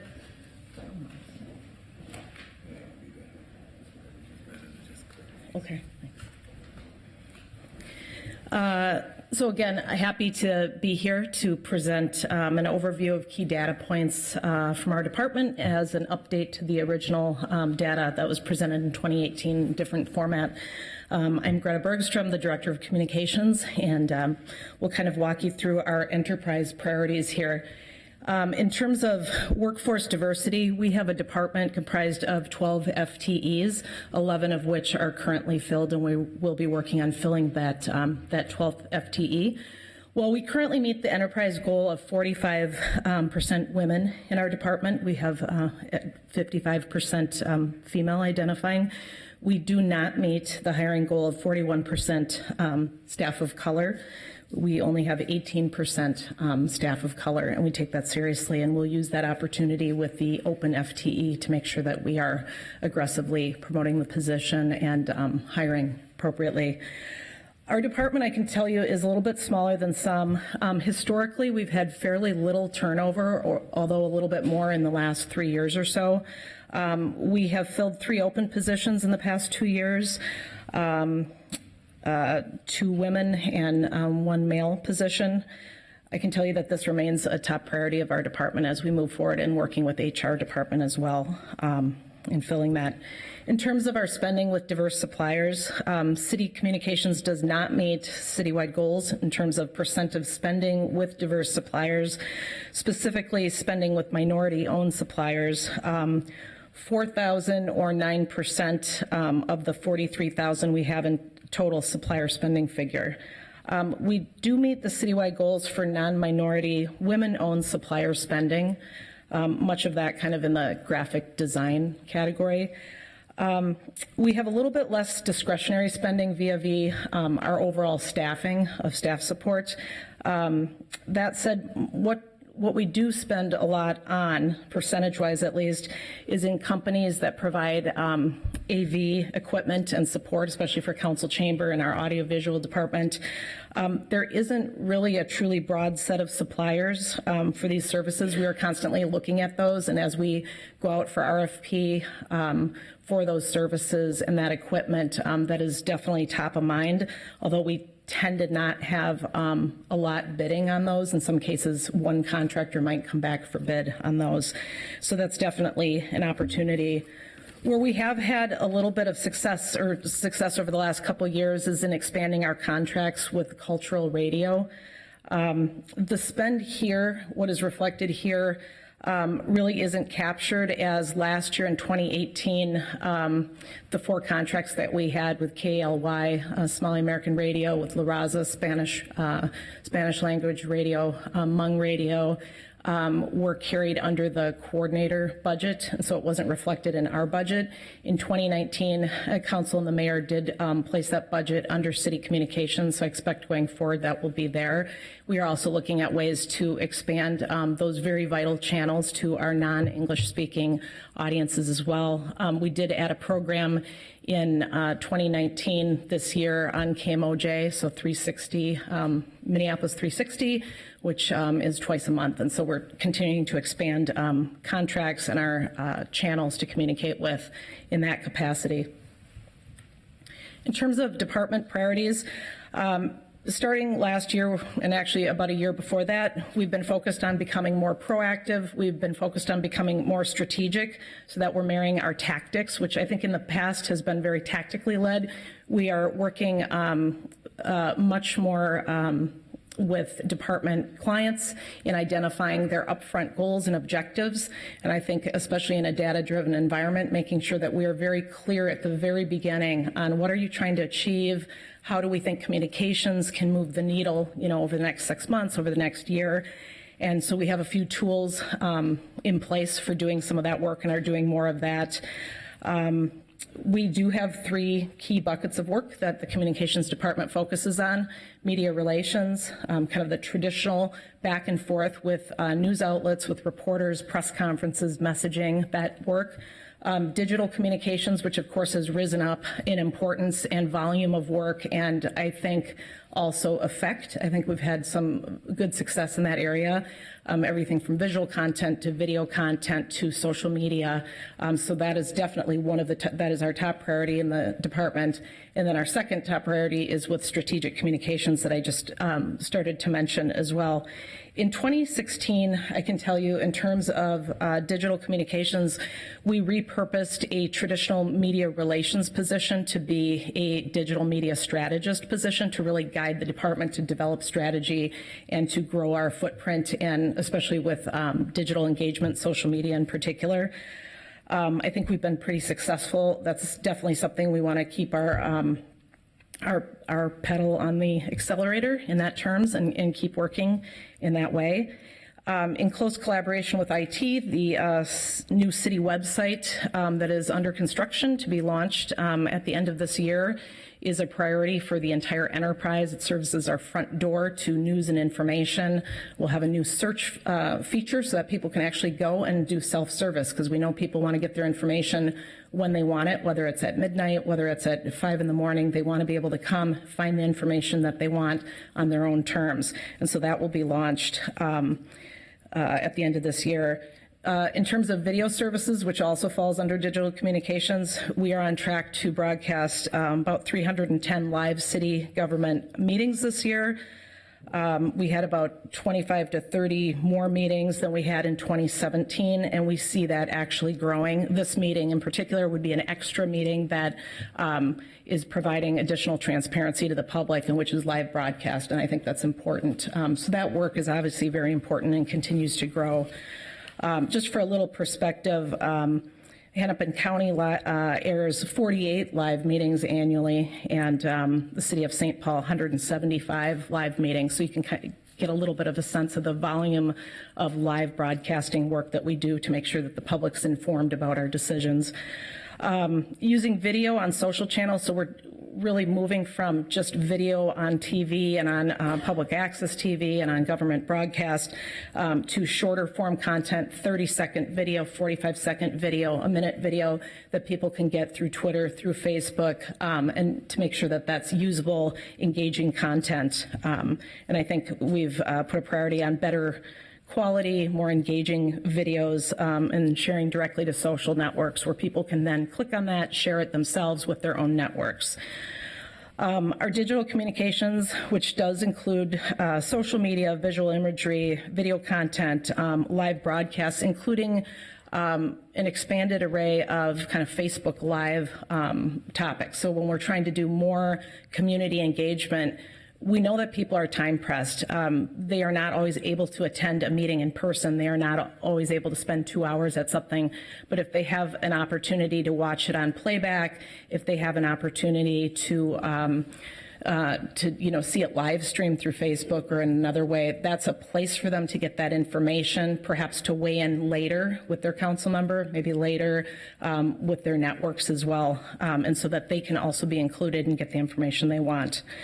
Our second big priority in terms of strategic communications is, again, strengthening our department's ability to be a strategic partner, again, upfront with data, with goals, with objectives, to be very clear about what department subject matter experts are trying to actually achieve, and see how we can, again, provide communication support, provide strategic messaging, be very refined on our target audiences. So who are we trying to reach with the information that they need at that particular time? So being more strategic on that front. I've always said that there's a big difference between the availability of information, the accessibility of that information, and then ultimately that usability of information. So we want to make sure that we are in constant dialogue, in collaboration across the enterprise. We are also working at moving away from being, I think, what has been in the past, city communications is more of a tactical distribution channel where somebody comes to us and says, put this message out, or I would like a video that looks like this, or tweet this out. We want to make sure that in many cases that might be the case after some analysis, but we do want to come in and be very clear up front about what we're actually trying to achieve, because there is a lot of ways we can communicate with the public, but if we don't fundamentally understand what strategically we are trying to achieve and who the audiences that really need to know that information and in what format they need to know that information. Maybe they don't speak English. Maybe they have a visual impairment. Perhaps their timing does not allow them to access that information at a certain time, so we want to be careful with that. We also are broadening our channels, as I mentioned before, to include cultural radio programming, and at this stage we are producing 7 to 8 radio programs, most an hour-long program, some half-hour-long program every month to help with expanding that. In terms of enterprise communications, our department develops strategies and tactics to get information, news, and services to our public audiences. This involves a range of communications specialties in our department, from social media strategy, media relations work, with news outlets and reporters, our video content that is broadcast and produced, as well as visual content. We do also manage our government access TV channels as well. The two metrics that were created last year and that we are updating this year, the first is on social media tracking. So you'll see with the blue dotted line and the green lines as well. In 2016, we repurposed a media relations position, as I mentioned, to drive social media strategy.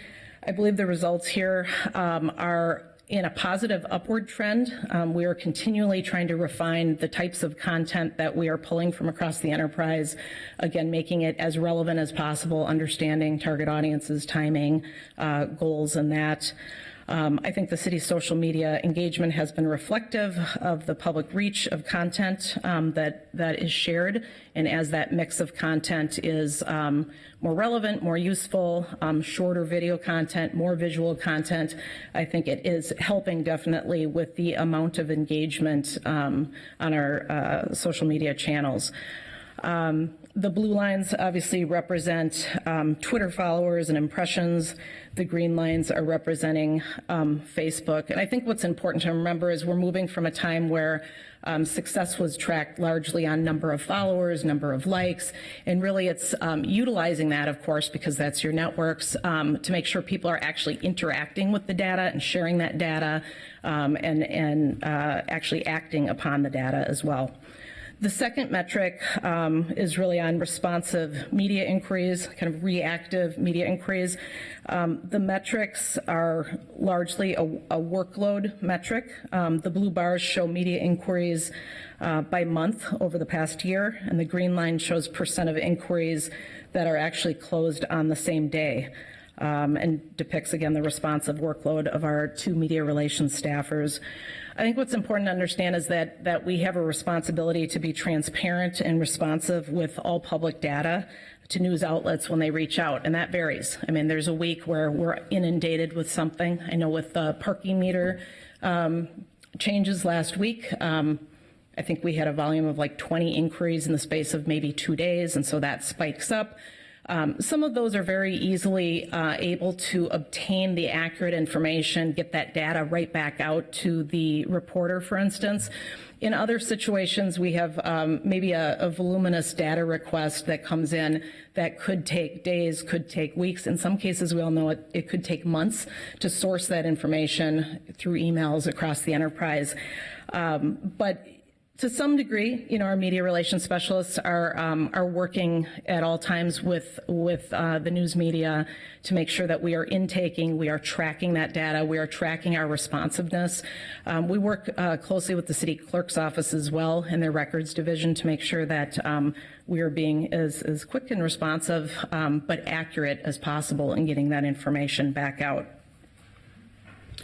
Ms. Bergstrom, in the interest of time, Sure. I just want to pause here for a question about that Sure. previous slide. I want to ask about the role of centralizing citywide communications versus communications functions across departments. Sure. I'm curious, how do you avoid redundancy, or how do you partner a little bit with that? Sure. I don't find that there typically is a lot of redundancy. So there are communications staffers in various departments across the enterprise. Obviously, notably in the mayor's office, there are two in MPD. There are PIOs in MPD. I know CPED has two that we work with very closely, and then Public Works has a communication staffer as well. I will say that there's a lot of back and forth first of all, there's a number of tables in which we meet. So there's a PIO meeting where we do coordinate plans and messaging and inquiries and try to troubleshoot events, for instance, that might be coming up so that we are all informed. It's not as much a matter of redundancy as it is a matter of keeping each other informed. It can be a little more challenging when we're not physically sitting together. So the city communications, which is upstairs on the M floor, It's always easier when somebody's answering the phone and you're working very closely together, but we, I think, do a pretty good job of collaborating via email, via biweekly PIO meetings, and just building that relationship across with us. I will say that the communications audit that was put forward at the end of last year is now underway as of a couple weeks ago, and so we are hoping within about 3 months or so to come back to council with a set of recommendations and understanding from that communications audit to help us be more effective where we can, and present some possible changes, present recommendations and some insights into that to see how we can continue to strengthen our work. Thank you very much. Thanks. Councilmember Fletcher. Thank you, Chair Palmisano.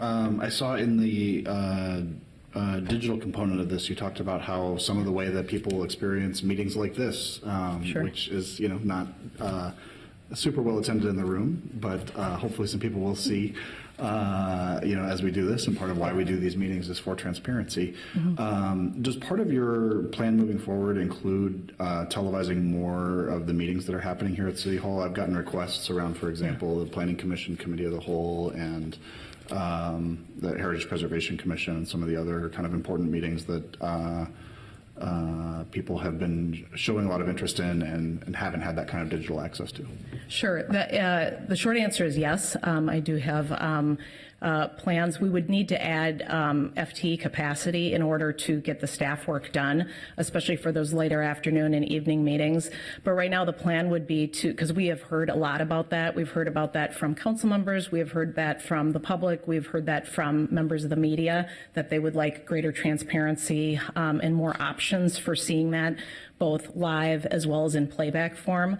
It's just a matter of staffing capacity. So I think our first stage would be in live broadcasting those additional meetings that are actually held here in council chamber, because it would not require additional equipment purchases. For instance, we're set up, we're ready to go. It's just a matter of additional FTE capacity on that.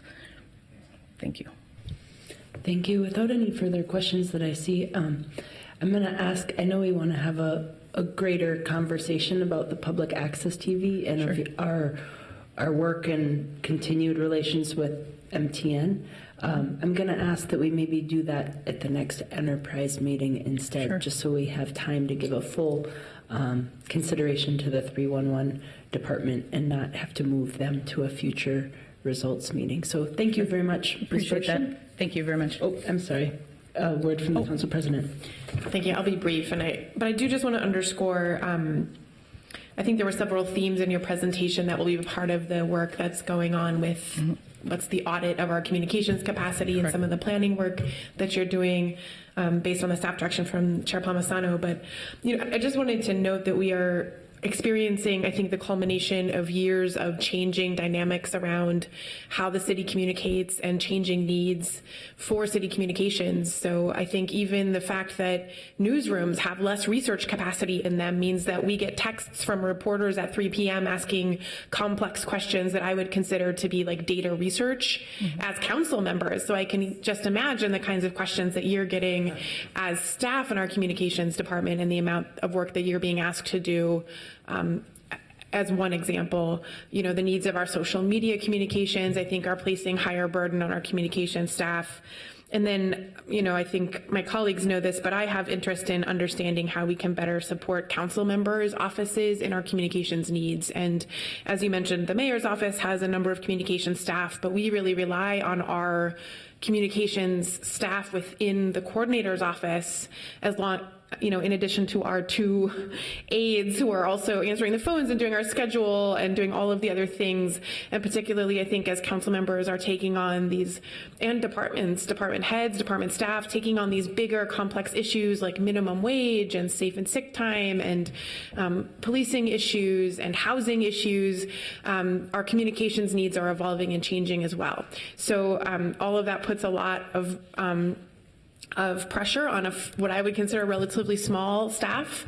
And I think as we look forward into the future, just acknowledging those trends and those changes and how we might appropriately staff this important function of the city. And I would even look back to a time when, before the city had 311, a lot of those calls came into departments and to council offices. And as a result of that sort of changing dynamic of our city, we created a different way to respond. I almost think we should be thinking kind of big about communications now, given all of these changing dynamics and pressures around communication. Thank you. I do appreciate that, Council President. Chair Palmisano, also, I think not to underscore the opportunity that the communications audit presents, it is the first time that we will be doing that, and I think it comes at an important time in really this changing, ever-changing evolution of communications work, too. So we'll be happy to be back late summer, I believe, if not first beginning of fall, with that report to Council as well. That's wonderful. Thank you, Council President, for bringing that up. It's not just, and just to share, I also hope that before different departments consider hiring on their own new communication staff, that we get those results of the report, because this evolution is a really important conversation. So thank you for highlighting that. Council Vice President Jenkins. Thank you, Chair Palmisano. And since Councilmember Gordon is not here, I will just say, hear what the Council President said. Thank you very much. Thank you for your time. Next up, we have Trish Glover with 311.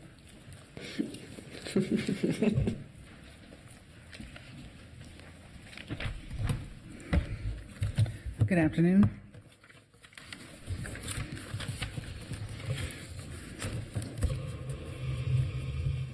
As you stated, my name is Trish Clever. I'm the director of Minneapolis 311. Today I'm going to talk about our performance summary, starting with the enterprise priorities, which is workforce diversity, spending with diverse suppliers, and department priority, reduced abandoned calls, and replace existing call recording system.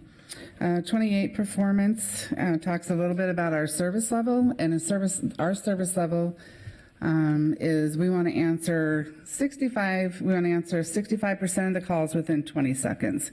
And we haven't been able to meet that service level this year. The industry standard is 80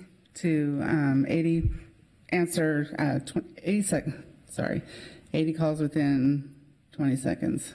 And I said that wrong. 80% of the time you're answering the calls in 20 seconds. Sorry. I had earlier told the mayor that it was 90, so I'm going to want to correct that it is 80% for the industry standard. Our level this year was 54%, which is a decrease even from last year. That was 70, I think it was 76. We were a little bit better last year, but every year as the city grows, our call volume grows. And we actually haven't been able to market 311 since it started, so it's a, kind of a 50-50. You market and you get more calls, but you don't market and people don't know about you, so there's still a high number of people that don't know about us or even know that we're open on the weekends. And right now, we just don't have the FTE capacity to take more calls. That is something I've asked for in our budget. Enterprise priorities, workforce diversity. Our department is 30, and our workforce diversity is 38%, which is pretty close.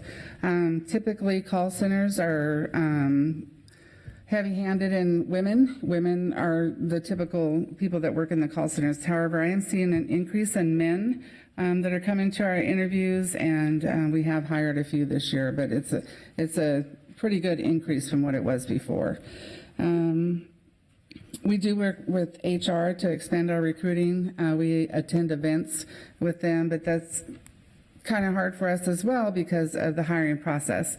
So when we put a job listing out, it's there for 2 weeks, and then they have to come in and test. But we stopped that so they can actually test at home now through a link. And so that, I think, is going to help with some of the diversity and some of the problems with people getting in downtown. We've heard that they couldn't find a place to park and some other things. So we do work with them. It's just really hard for us because we don't have a job opening. It's like a 3-month process to get somebody in because of the testing and the background, having to have an extra police background to be able to work in our department right now. When we move, that will change, hopefully. We won't have to have that, and that'll be a little bit quicker because they do let them come in, but it's on contingent of passing that background. We've had some problems with the drug testing, and I think that they have, HR has worked really diligently to work on that and get those processes changed so that some of the issues we were having are taken care of. Like I said, our workforce diversity is 38%, 75% of our employees are women. Spending with diverse suppliers, again, that's a tricky one. We do go to TMP, and I have a program assistant that is very diligent and goes to TMP when we need products. They either don't have them, they're a lot more expensive than other places that we can get them, or we just recently found out that they send out of the country to get the product and then bring it to us. So some of the things that we order, obviously, is, the regular stuff, but we do have swag that we give out. We give other departments in the enterprise to hand out when they're doing events. Swag would be like 3-1 footballs, magnets, the cards that talk about 311 and things like that. And some of those products, the diverse suppliers can't supply our needs in an affordable capacity.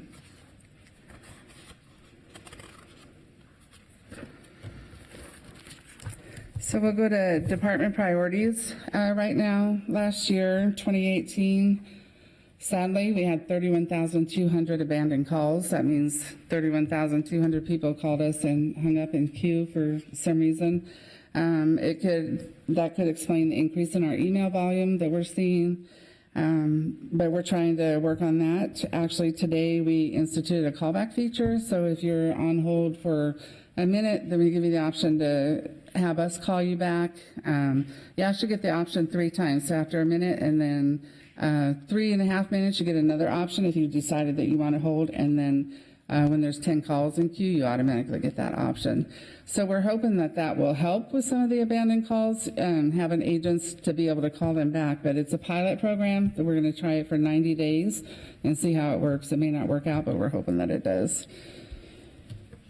So, Ms. Glover, just in the interest of time, and can you help us understand what is it you see that's driving the spike in those abandoned calls? Is it so many more calls with the same amount of FTEs?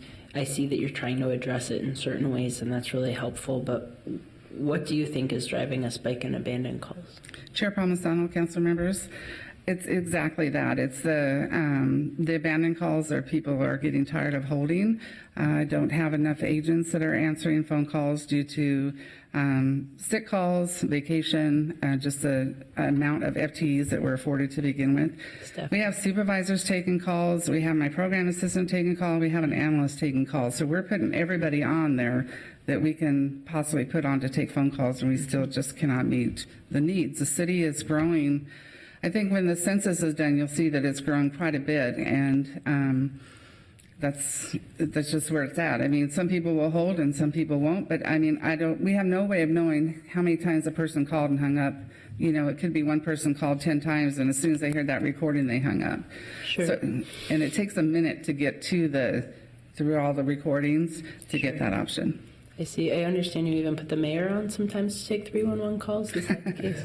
When he did come down, he did take some phone calls. It was pretty nice. Thank you. Okay. If I may, Councilmember Fletcher has a question or comment. Thank you, Chair Palmisano. I was wondering, you on the performance summary, it talked about the quality service index and the score on that, and I was wondering when that's measured. Like at what point are we taking a quality measurement of these We calls? take those at the end of every month. So we do, every agent gets 2 calls Q8. That's all that, we don't have the staff to do more. And so at the end of the month, they combine all the scores, and then we have a monthly and then the yearly. So the totals for monthly go into the calculation for a yearly score. 88 is not super bad. It's not really, really good. We'd like to be in the high 90s, but this is a fairly new program in the way that we're doing it. My QA analyst has changed the program a lot, and so it's a lot beefier and hardier. So I think that the agents they're able to see the calls at their desks, and they can even listen to them at their desks now, and that was not something that was afforded to them before. And so they're taking more ownership of their calls, when they're seeing things in writing and what's going on. And so they're trying not to do things over that they've done again, so. Great. I guess the reason I was asking is in terms of people's satisfaction with these calls. I think a lot of the dissatisfaction that I hear from constituents is in the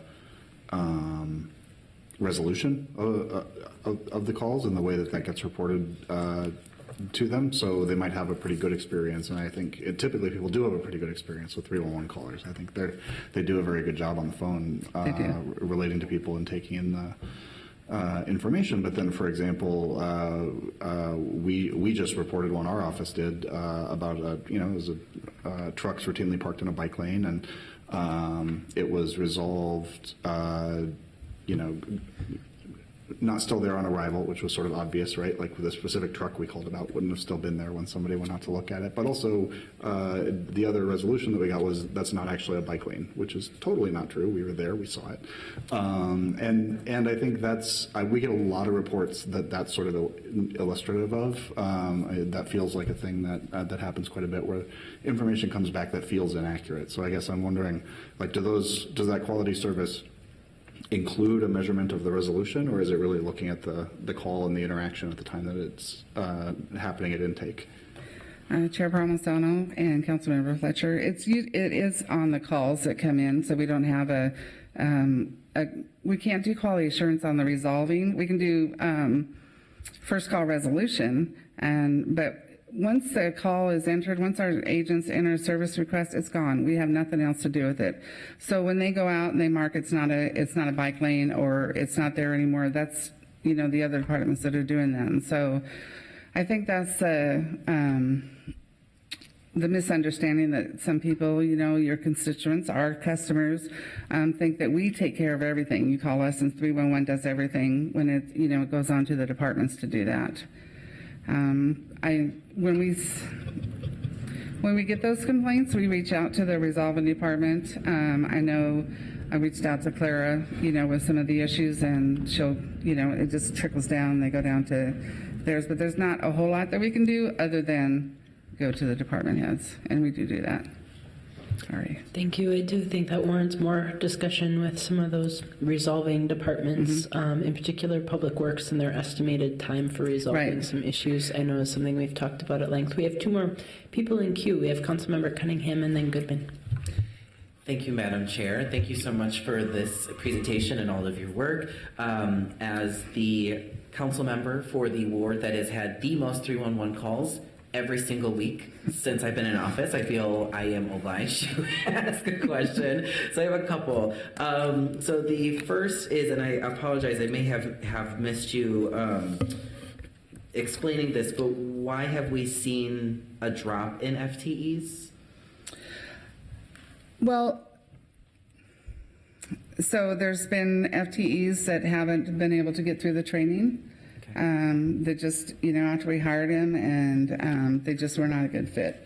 An example, you have to be there. You have to be present for training. Our training is 4 to 5 months long, and if you miss a lot of time, you're just not going to catch up. Other departments within the city love our employees because they know a little bit about everything in the city. So we have had some that have gone to other departments because they're Monday through Friday. They say they'll work weekends and nobody wants to do it when it's there. And that's really one of the biggest things is having to work weekends. And some people just, they haven't worked in a call center. That's not one of our you must work in a call center, because we found people that just have customer experience have been better, than call centers. You don't have to get some of the habits away from them. But if you've never worked in one, you don't understand what it's like. And, we have metrics for everything they do, and that's really hard to understand when you're not from that kind of environment. What kind of employee recruitment strategies do you all have in order to have that pathway into the department? Because it sounds like it's a great opportunity and a pathway into other departments in the city and expanding opportunities, but how are we introducing folks into the city that way? Into the city to go into another department? Oh, okay. I'm sorry. Chair Palmisano, Councilmember Cunningham, thank you. We do go out with the HR department. We go out with HR and do some of their functions that they do, their hiring functions. But when we put a job announcement out, we rarely get under 300 applicants. The last set that I just hired, we had 481 applicants.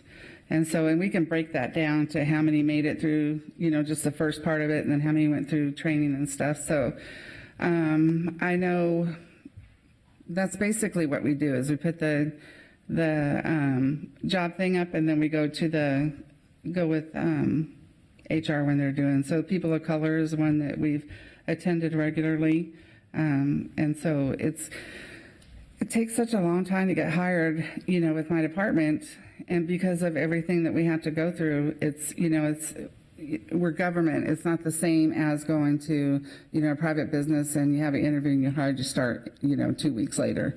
It's a long process before you get to that point of giving your 2-week notice and then getting into us.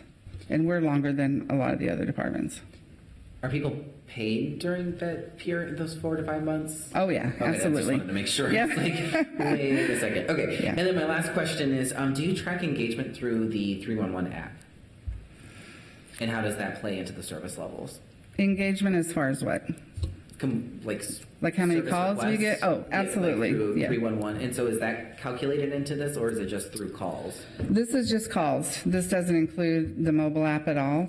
One of the things with the mobile app that Councilmember Goodman has experienced is that once people enter something into the mobile app, we don't have anything to do with it. It goes directly to the resolving department. So we don't touch it. We don't even know that it's there other than running reports and getting those kind of reports. And I can get that information for you later if you'd like. I would like that. Thank you so much. Thank you, Madam Chair. Councilmember Goodman. In the interest of time, I'm just willing to defer my comments to some sort of report that hopefully we can have in the Enterprise Committee about how 311 works.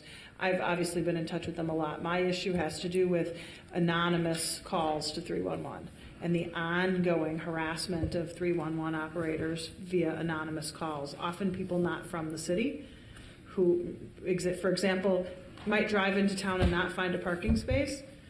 So they'll call over and over and over complaining about there's not any parking, and our operator has to answer all those calls.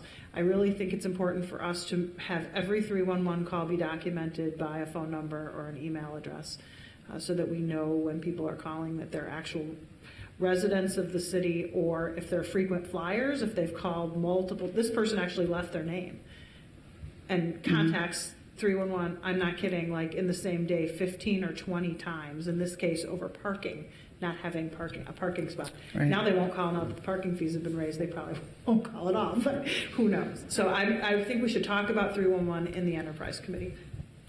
Thank you. I'm happy to take that as a future discussion item. Harassment just isn't okay of our 311 operators, and our 311 operators are precious.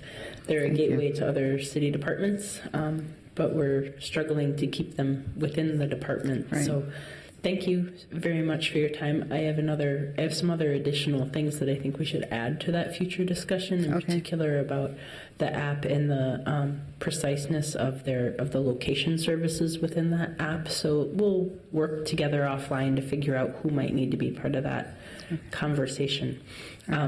Thank you so much for your time. Thank you to my colleagues for staying here. I'd like to make a motion to receive and file all of the results documents that we've seen and heard and spoken through today. So that's the HR, IT, Civil Rights, Communications, and 311 department results. All those in favor, please indicate by saying aye.